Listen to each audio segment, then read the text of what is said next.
Eu estava preparando aqui no computador uma aula que eu vou ministrar para os servidores do estado de Goiás sobre PAD e sindicância administrativa, e eu separei aqui 7 motivos que podem gerar a nulidade de um processo administrativo disciplinar.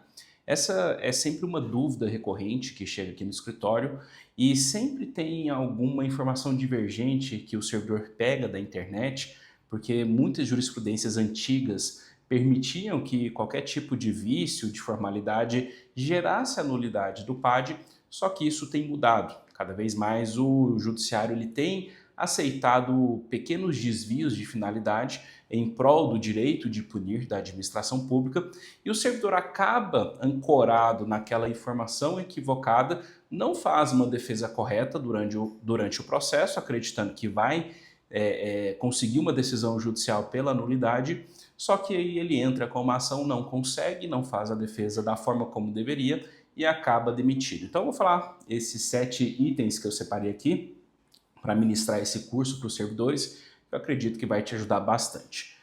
Primeiro motivo, excesso de prazo e prescrição. O processo administrativo disciplinar, via de regra, deveria ser concluído em até 140 dias. 60 dias, prorrogável por igual período, e mais 20 dias para a decisão. O que acontece na prática? A administração pública está extremamente sobrecarregada e isso daí não poderia ser motivo para anular um processo disciplinar. Afinal de contas, não existe corpo suficiente de servidores para conseguir lidar com aquela demanda. Então, o que o STJ e os tribunais já definiram a respeito desse assunto? Que o excesso de prazo, por si só, não gera a nulidade do PAD. Essa informação é importantíssima. Contudo, se esse excesso de prazo gerou um prejuízo ao direito ao contraditório e à ampla defesa, então gera-se a nulidade.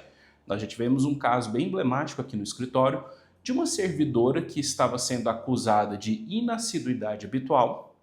O PAD dela já tinha mais de 3 anos que estava correndo e nesse período do PAD, o que aconteceu?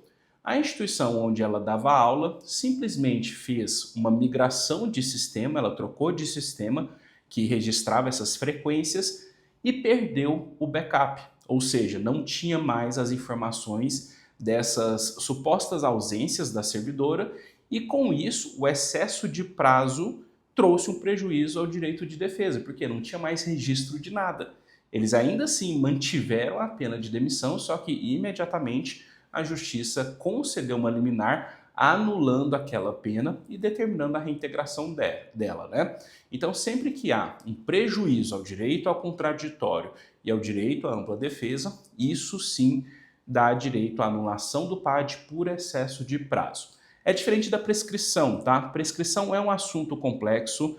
Eu já escrevi um artigo muito completo te ensinando tudo sobre prescrição, como que você calcula. Vou deixar até o link aqui na descrição do vídeo, mas em regra, o Estado, e aqui Estado lato sensu, tá? Município, Estado e União, eles têm até 5 anos para aplicar uma pena de demissão no servidor. Agora, a forma de contagem nem sempre é quando o ato infracional é cometido.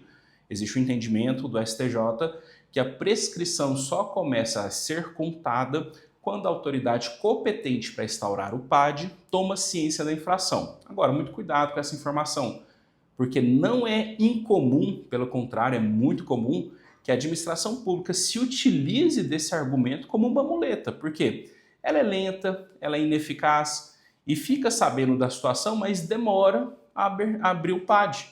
Então, se você tem elementos que comprovem que aquela infração poderia chegar ao conhecimento da autoridade competente, dá para fazer uma defesa. Vou explicar com um contexto que fica mais claro. Vamos supor um servidor que está sendo acusado de inassiduidade habitual. Faltou ali de forma interpolada ao longo do tempo. Aqui em Goiânia, por exemplo, 20 dias, né, só de faltas. Federal são 60 dias. Mas vamos supor que essa falta aconteceu, sei lá, 2015, nós estamos em 2024. Você concorda comigo que a chefia desse servidor tinha total condição de pegar a folha de ponto e mandar para a autoridade competente para determinar a abertura de um PAD? E se a chefia não fizesse isso, tem a diretoria de folha de pagamento. partir do momento que a diretoria fez os lançamentos daquelas ausências e cortou o salário do servidor, essa diretoria tinha a obrigatoriedade, afinal isso é a obrigação de todo servidor, quando fica sabendo de alguma irregularidade, dar o encaminhamento. Então essa diretoria, ela teria sim a obrigação de informar a autoridade competente para instaurar um PAD, tá? Então esse argumento de que a autoridade competente tomou conhecimento só em 2021, gente, isso daí não vira, né? O STJ ele tem esse entendimento em relação ao conhecimento do ato infracional pela autoridade competente para instaurar o PAD, porque muita gente faz coisa errada e tenta esconder. Então vamos supor, o servidor está lá desviando verba, desviando verba, desviando verba.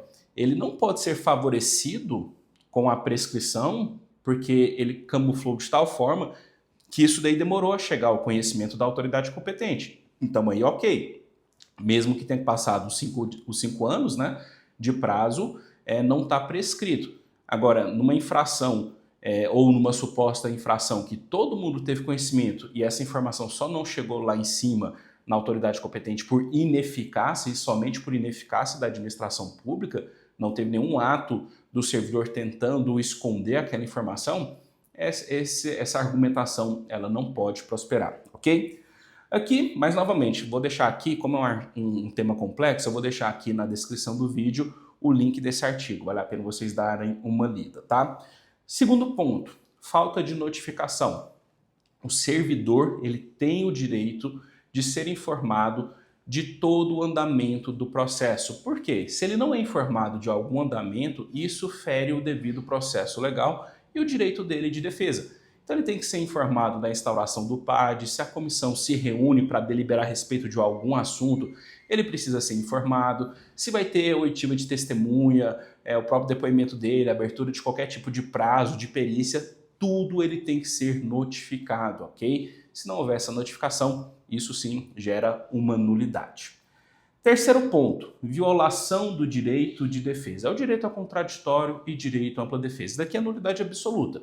O servidor ele tem direito de se defender por completo no PAD. O que acontece muito? Vou dar 2 exemplos do que acontece na prática que gera nulidade. O servidor arrola testemunha e aí a comissão indefere a oitiva daquela testemunha. Se aquela testemunha é essencial para o caso, o servidor pode impetrar um mandado de segurança para conseguir na justiça a liberação dessa testemunha.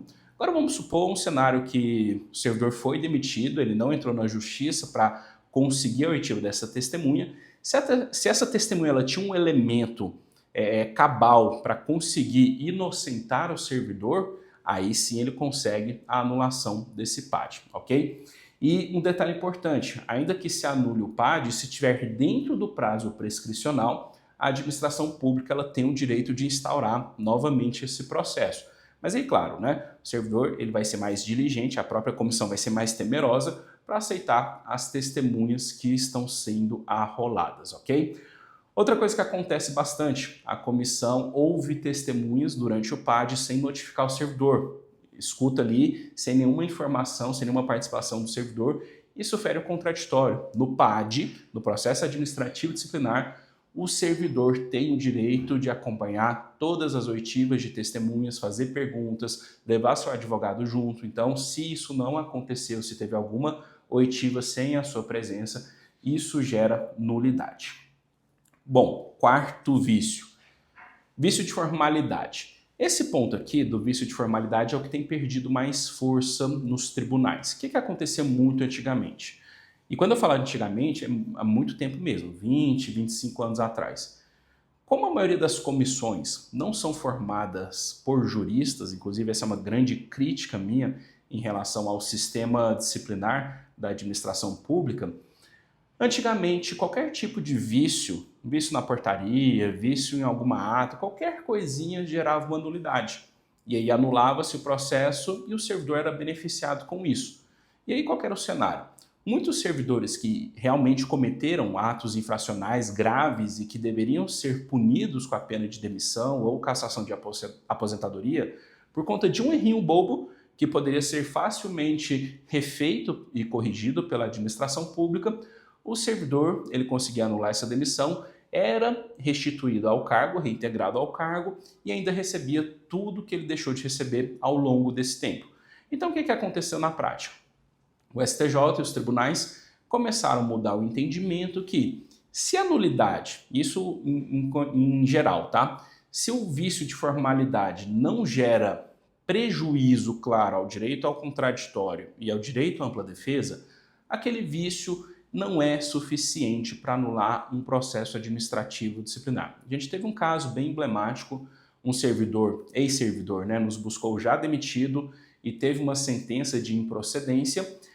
E conversando com ele, ele falou: doutor Sérgio, meu advogado desde o começo, a comissão, o presidente dela, não tinha capacidade, conforme os requisitos da lei, de estar presidindo aquela comissão, porque a formação escolar era inferior à minha e o cargo dele era inferior ao meu, então ele não cumpria com os requisitos de estar na presidência. E o meu advogado, ele falou que esse motivo daria condições de eu anular o processo. Qual que foi a estratégia desse advogado que foi equivocada? Em nenhum momento, durante o PAD, ou seja, na via administrativa, ele informou a respeito dessa nulidade. Então, quando ele levou para a justiça, o que a justiça entendeu? Que ele estava tentando uma nulidade de algibeira, ou seja, ele se fez de bobo, né, falando a palavra, o linguajar comum para ficar mais didático, ele se fez de bobo durante o PAD para anular isso na justiça. E aí a juíza falou: não, ele deveria ter informado isso durante o PAD, só que, mesmo assim, nesse contexto, não houve o ferimento ao contraditório e ampla defesa, então não houve prejuízo ao servidor. Então ela manteve, né, a questão da punição, que foi a pena de demissão, ao servidor público. Agora, existem exceções e a mais comum é quando a autoridade que instaura o PAD não tem competência para isso. Para instaurar um PAD, você tem que ter a competência legal para instaurar esse processo. Por quê? Imagine só a bagunça que ia ser se qualquer servidor da administração pública tivesse poderes para instaurar um PAD. Ia virar um Deus nos acuda, né? Uma guerra. Instaura um PAD contra você. Não, agora eu que vou instaurar. Então, no caso de instauração de PAD, somente a autoridade competente por lei que tem essa possibilidade. Se o PAD for instaurado por autoridade incompetente, é nulidade absoluta, ok? Quinto ponto, motivação inadequada ou ausente. Ausente é muito claro, o servidor não pode ser demitido sem saber o motivo, né? Por isso que existe um processo administrativo disciplinar onde deve ser respeitado o contraditório, ampla defesa, abrir oportunidade de produção de provas, enfim, tudo isso que a gente já comentou. Agora, motivação inadequada é o quê? Vamos supor que o servidor está sendo processado por inassiduidade habitual. Ele faltou ali 72 dias. Ele consegue comprovar os atestados médicos, né, que ele apresentou, que foi homologado, ou seja, aquelas faltas de fato existiram, mas foram faltas por questões de saúde. A administração pública pega aquele mesmo PAD e demite ele por desídia, sendo que nem estava sendo apurada a desídia, ele nem teve a chance de se defender. Então a motivação foi inadequada. E o que isso causa? Um julgamento contrário às provas. Isso não pode acontecer. Sempre que o julgamento é contrário às provas, isso gera uma nulidade absoluta, ok?